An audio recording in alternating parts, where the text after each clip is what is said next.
The first book of Thessalonians, chapter 1.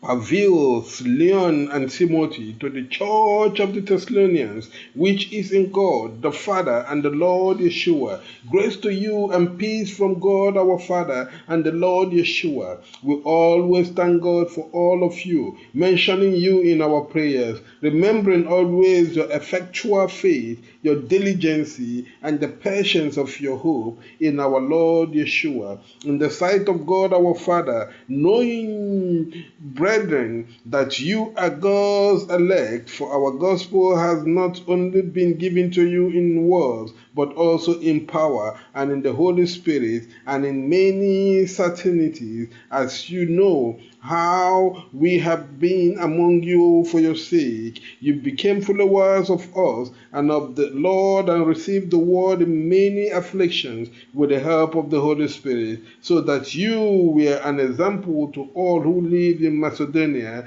and Achaia. For by your resounded the word of the Lord, not only in Macedonia and Achaia, but also your faith, which is towards God, spread throughout all the quarters, so that we had no need to speak of anything. For they themselves show what our way was to enter you, and how you turned to God from idolatries to serve the true and upright God, and to seek his Son from hell, whom he raised from the dead, that is Yeshua, who delivers you from future wrath. The first book of Thessalonians, chapter 2. For you yourselves know, brethren, that our entrance among you was not accidental, but having previously suffered and been humbled in Philippi, as you know, we have been strong in our God to speak to you the gospel of God with much effort. For our exaltation was not made by uncleanness nor by deceit, but that it was granted to us by God that the gospel should be entrusted to you. So we spoke not as those who please men, but as God who approves our heart. Nor have we used flattering words, as you know, nor colored consciousness. God is record there. We have not sought to pray men, neither you nor others, when we might have been accused, as Yeshua apostles were, but we have been meek among you, as mother cares for her children. Being so fond of you, our good will was to have passed on to you not only the gospel of God, but also our own souls, because you were dear to you. For remember, brethren, our toil and travail. We toil day and night, not to be chargeable to any of you, and we preach to you the gospel of God. You are witnesses, and so is God, of how we behaved holy, righteous, and blamelessly among you who were present, as you know that we exalted, comforted, and pleaded with each of you as a father his children, that you may walk in a manner worthy of God, who has called you to his kingdom and glory. Therefore we also ask God that when you received the word of God that you heard, you did not receive it as the word of men,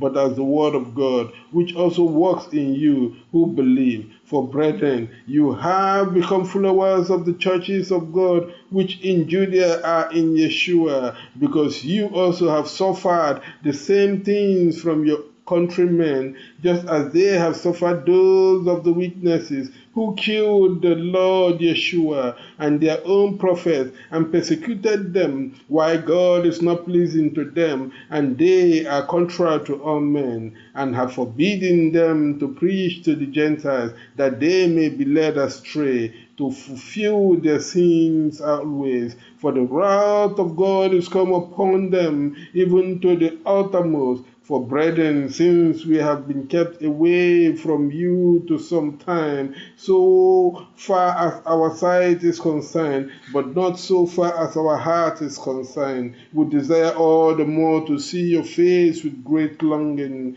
Therefore we would have come to you, Paul at least, once or twice, but Satan has prevented us. For what is our hope, our joy, our crown of victory? Are you not in the presence of our Lord Yeshua at his coming? So you are our glory and our joy.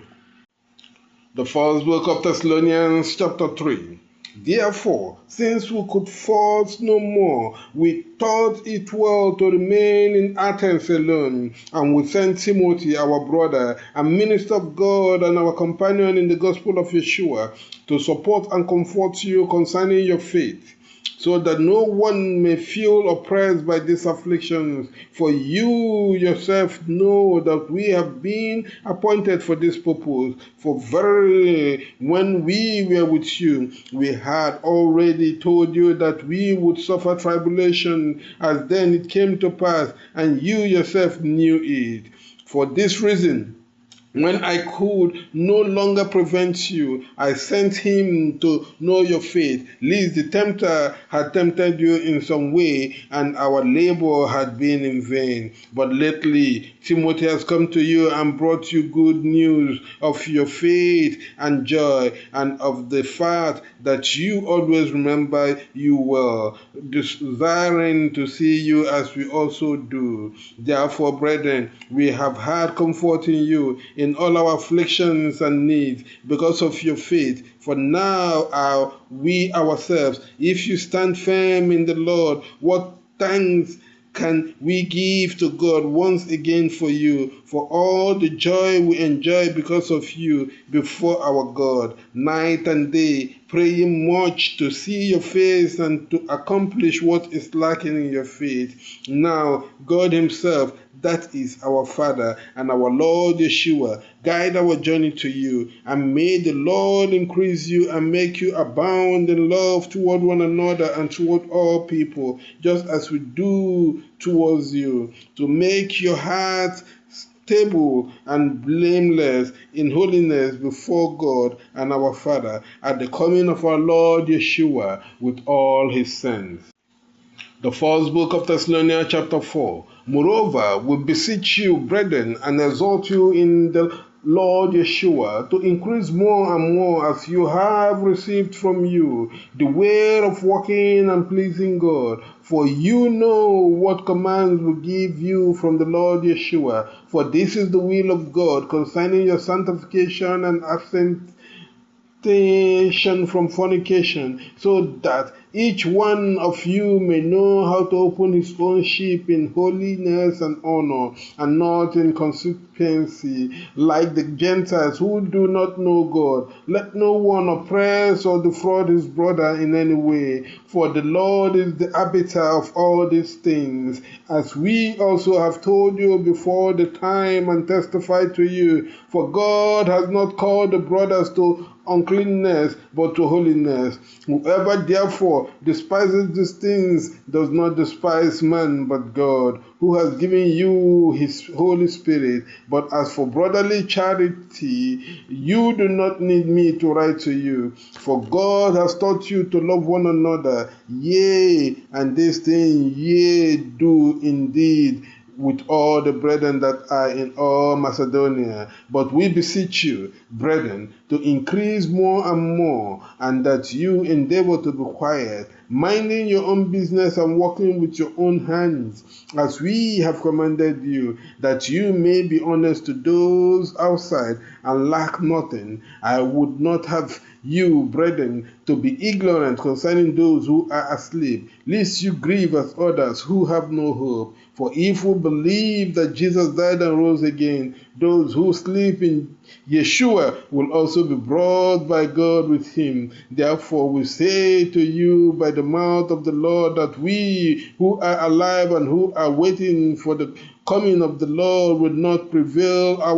over those who sleep. For the Lord himself will come down from heaven with a shout, with the voice of angel, and with the trumpet of God, and the dead in Yeshua will rise first. Then we also who live and remain shall be wrapped with them in the cloud to meet the Lord in the air, and so shall we always be with the Lord. Therefore, comfort one another with these words. The first book of Thessalonians, chapter 5. As for the times and seasons, brothers, you do not need me to write to you, for you yourself know perfectly well that the day of the Lord will come like a thief in the night. For when they say peace and safety, sudden destruction will come upon them like the snare upon a pregnant woman, and they will not escape. But you, brethren, are not in darkness that they are not in darkness, that the day should come upon you like a thief. You are all children of the light and children of the day. We are not the night nor of darkness. Therefore do not sleep like others, but watch and be sober. For those who sleep, sleep by night, and those who are drunk by night. But let those who are by day be sober, wearing the breastplate of faith and joy and the hope of salvation as a helmet. For God has not destined men to wrath, but to obtain salvation through our Lord Yeshua, who died for you, so that whether we wake or sleep, we may live together with him. Therefore exhort one another and edify one another as you do. Now we beseech you, brethren, to acknowledge those who labor among you, who are outside you in the Lord, and who admonished you, that you may appreciate them individually for their work. Be at peace among yourselves. We ask you, brethren, to admonish those who are out of order, to comfort the feeble-minded, to bear with the weak, to be at peace with all men. See that no one rewards injustice for injustice to anyone, but follow what is good, both towards yourselves and towards all men. Seek more and more. Pray continually. In everything give thanks, for this is the will of God in Yeshua towards you. Do not quench the spirit. Do not despise prophecy. Test everything and keep what is good. Refrain from every appearance of wickedness. Now may the God of peace sanctify you in all things. I pray, God, that your whole spirit, soul, and body may be preserved blameless until the coming of our Lord Yeshua. Faithful is he who calls you, and he will do so also. Brothers, pray for you. Greet all the brethren with a holy kiss. I command you in the Lord that this letter be read to all the holy brethren. The grace of our Lord Yeshua be with you all. Amen.